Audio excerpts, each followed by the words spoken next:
I'm ready. Big guy, big guy, big guy, big guy. SpongeBob, big guy, pants okay. SpongeBob, big guy, pants okay. The SpongeBob Movie, Search for SquarePants. Was the Plankton movie from earlier this year not enough for you? Well, you're in luck, because not only is SpongeBob back so soon with another feature, but he's returning to the big screen for his 4th major motion picture. And yes, I know this is technically not his actual 4th if we count the Netflix films, but maybe it's best to forget about those for now. Especially when the real movie number 4 is... Nobody can do this! It's crazy! I really gotta move on from that nightmare. But when it comes to Search for SquarePants, this is gonna go in a special direction where it's going to be more of a pirate film. Especially when series regular The Flying Dutchman is making his prominent feature debut. The most pants-wettingly scariest ghost to ever roam the high seas? Oh, my lucky brick. I'll give it that this is one of those ideas that it's kind of surprising that throughout SpongeBob's over 25-year history, it took them this long to create a pirate-themed feature.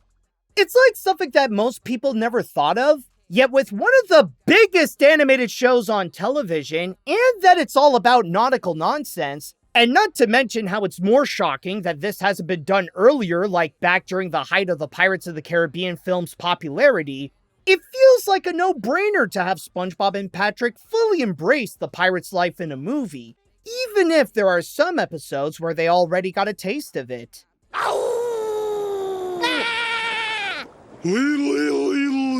So now that the Goofy Goober duo is setting sail to the underworld, will SpongeBob's theatrical return help make his films feel fun and exciting again? Or will the Flying Dutchman bring a terrible curse upon this movie? Let's find out. The story.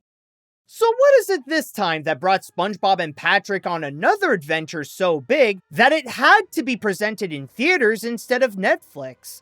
Well, the beloved Sponge is ready to prove to the world that he is now a big guy, and no longer some bubble-blowing baby boy.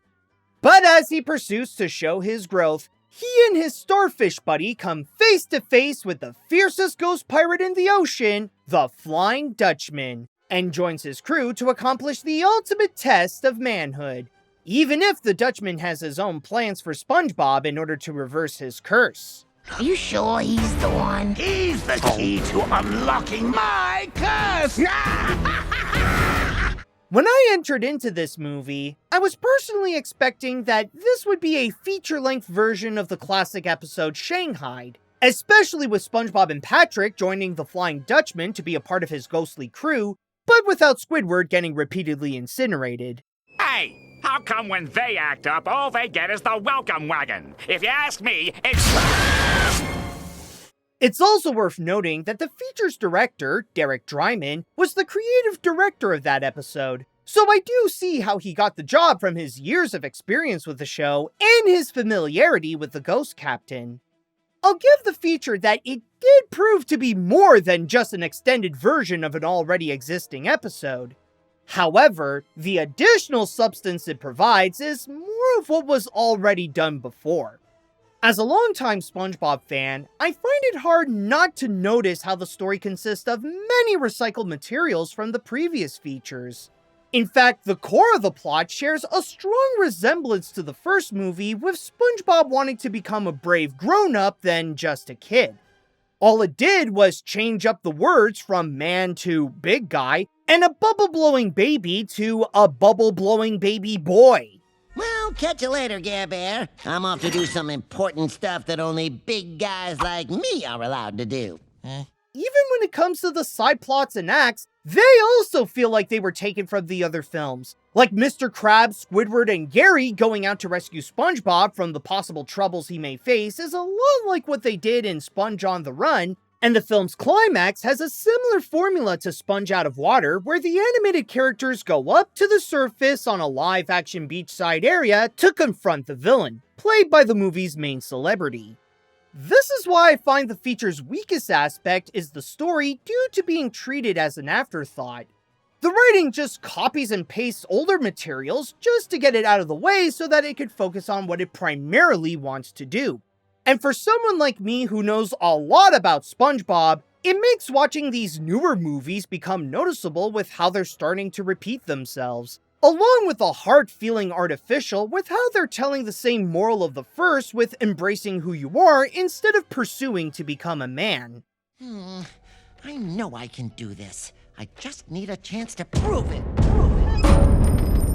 But if it's not to tell a story, then what is Search for SquarePants' priority?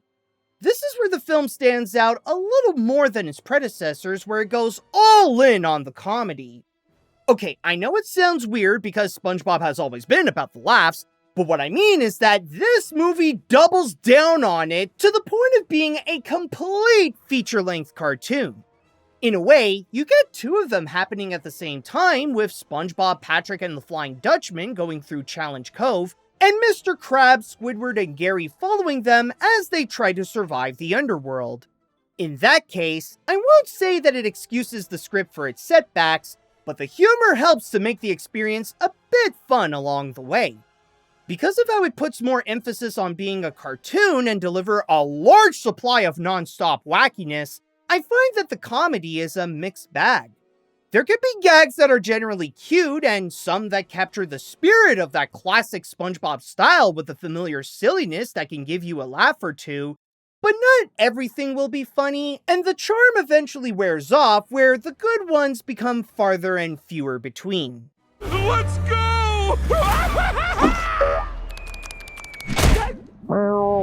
I'll admit that maybe the problem is more me because of how I'm familiar with SpongeBob and have been following his nautical nonsense since I was a kid. On its own, it's not really bad, and as long as you're on board with the comedy, you're more likely to have a good time. However, the more you know the franchise and seen many of the episodes and movies, that's when you see more of the flaws and the shortcuts the script continuously takes, where the appeal and originality diminish and the experience as a SpongeBob movie becomes repetitive. Sure, people don't mainly go to these films for the story, but the writing doesn't feel like it was done by a big guy. The animation.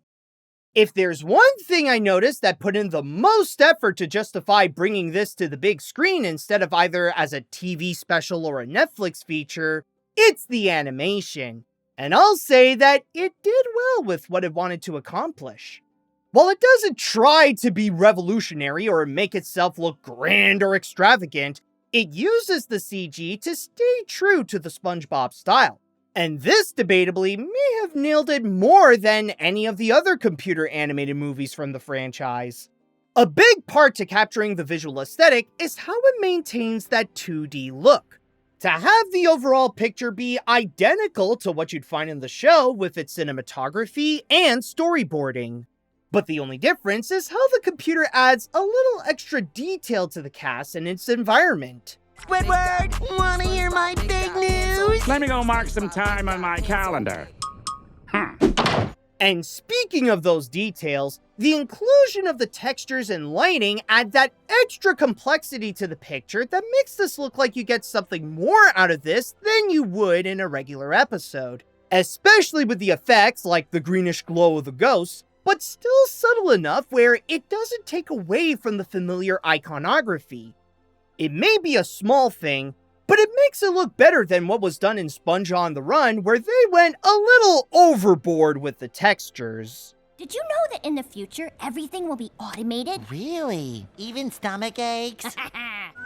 Good morning, Patrick! Good morning! Who are you? Patrick, it's me! But the feature's biggest improvement from its predecessors is with the character animation.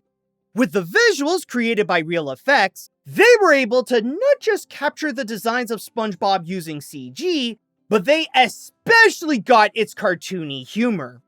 Most of the comedy of the picture is visual-based, as they could be from the wild reactions of the characters, to the naivete and stupidity of SpongeBob and Patrick, to their wacky ways of going around, to even those detailed close-ups. And they don't take it too far and be extreme with them like in the later episodes of the series. They have the right amount of zaniness to not just deliver some cartoony fun, but also the kind that feels more like classic SpongeBob. And again, while not all the gags stick the landing because of the large quantity gradually chipping away the charm, most of the best jokes of the film are from the animation. Destiny is squeezing my buns. Do you feel it? Yeah! When it comes to what it delivers as new, the best you'll get from that is with the Underworld. A surrealistic pirate-themed hell that is set in a dark, spooky cavern with plenty of monsters that blend aquatic creatures with objects and materials from a ship. And with the challenges that SpongeBob has to face in the cove, the film makes the most to present plenty of creative opportunities to use these new elements for some fun and sometimes silly action in the way that the franchise knows how to deliver. The Underworld! It's not for the faint of heart! On a side note, I'd like to add that the movie also has a pretty solid score by John Debney. Sure, it occasionally features updated tunes from the series, but it also throws in music that really elevates the pirate theme to set the tone of SpongeBob's challenge. But going back to the visuals, if I have to point to a problem, it's not with the animation at all. It's with the live action scenes. And yes, like I mentioned before, the climax is set in a real world by the beach, which is starting to feel like a trope more than a tradition. It's one thing for them to get back on land, but the effects got a serious downgrade compared to the previous films. Maybe some could say that it's used for gags, but its frequent use of green screens feel like moments you'd expect from Patchy than from a theatrically released feature, and results in the ending to be among the weaker ones of the SpongeBob films. Also, I just have to ask, what the fridge is on Mark Hamill's face? I'm not opposed to having a live-action Flying Dutchman, but is it necessary to bring his unique nose to life? It doesn't look appropriate to children, and its presence may cause this review to be demonetized. What is happening? It may be debatable on where this will rank among SpongeBob's movies, but I believe that this is one of the better looking features of the franchise.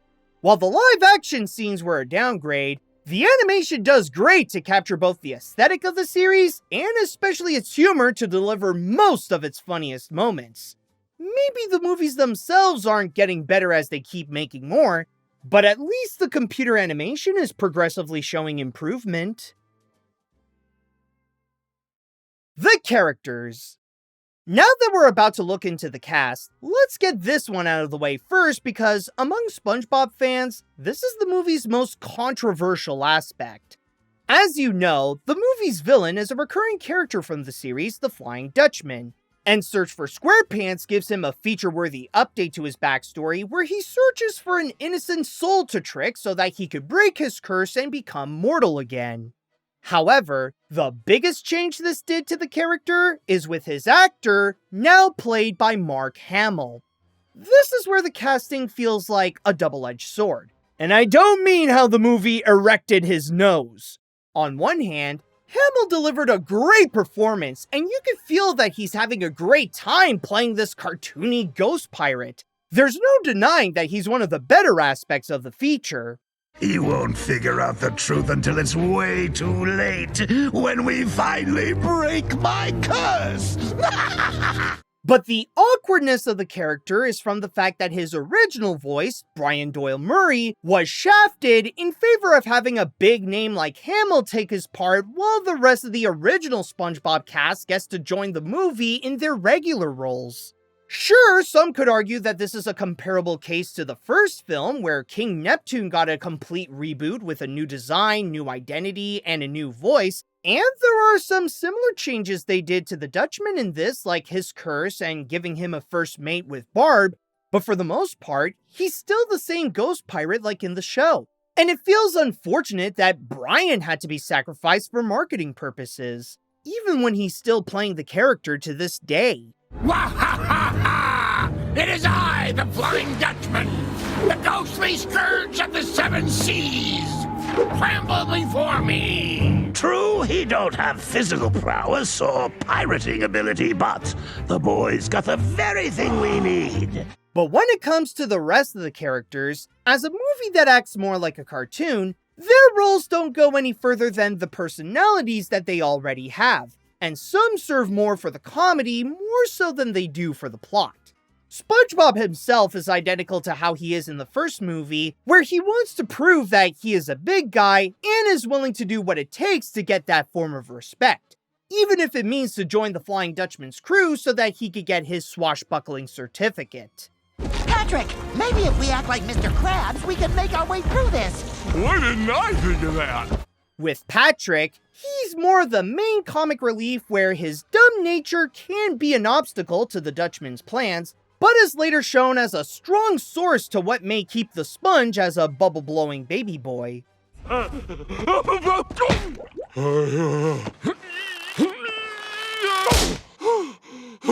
And then there's Mr. Krabs, who SpongeBob sees as a role model of a big guy, especially with the story he told him about his past adventures as a swashbuckler.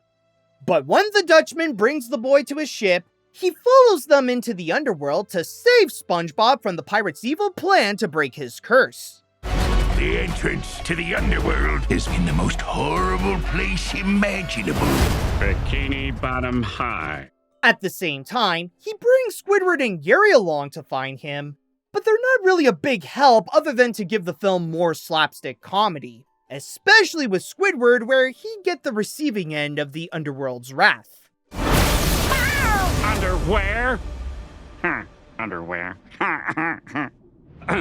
I'll give the cast that they can be enjoyable with some funny gags and provide some really good voice acting. What they don't bring, however, is any surprises that could add more to the feature and their personalities.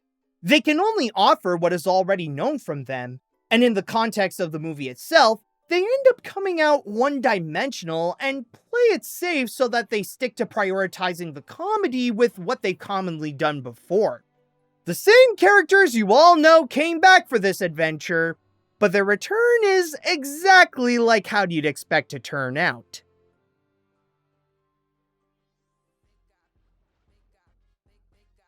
Did SpongeBob's fourth theatrical feature prove that he's a big guy? I don't think so. But his ghostly adventure to earn that title was kind of amusing.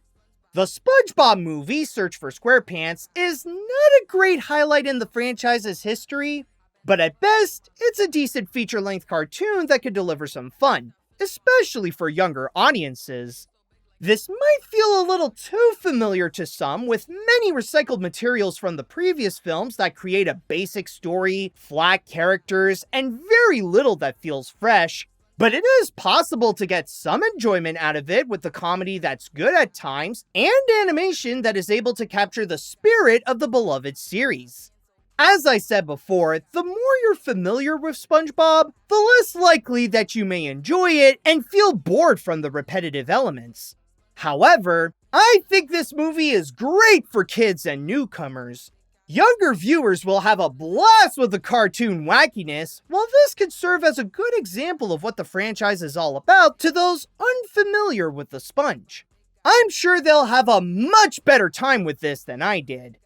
But I will admit that there was one moment for me where the experience was great, and it's not with the movie itself, but rather with the short before the movie, Teenage Mutant Ninja Turtles Chrome Alone 2 Lost in New Jersey, where the brothers go in a factory in Jersey to fight a robot who's been stealing their likeness to sell bootleg toys. On top of delivering that great mutant mayhem action and fun dynamic with the turtles, it's a great satire that makes fun of AI and the way it unethically copies other IPs for their own benefit. It really is the animation fans' dream slam on AI, and watching this on the big screen really helped to make this whole experience kind of worth it. And if watching this review was worth it, then hit that like button and come subscribe to my channel.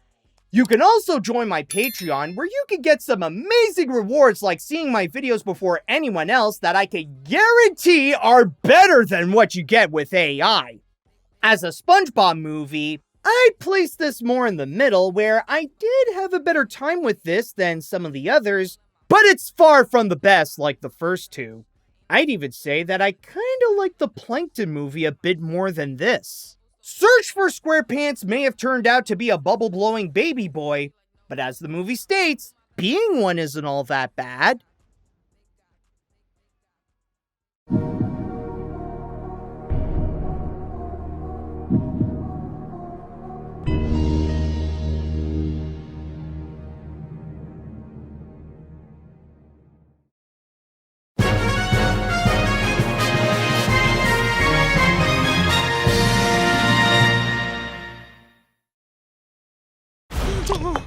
You dropped your lucky brick. I don't have a lucky brick.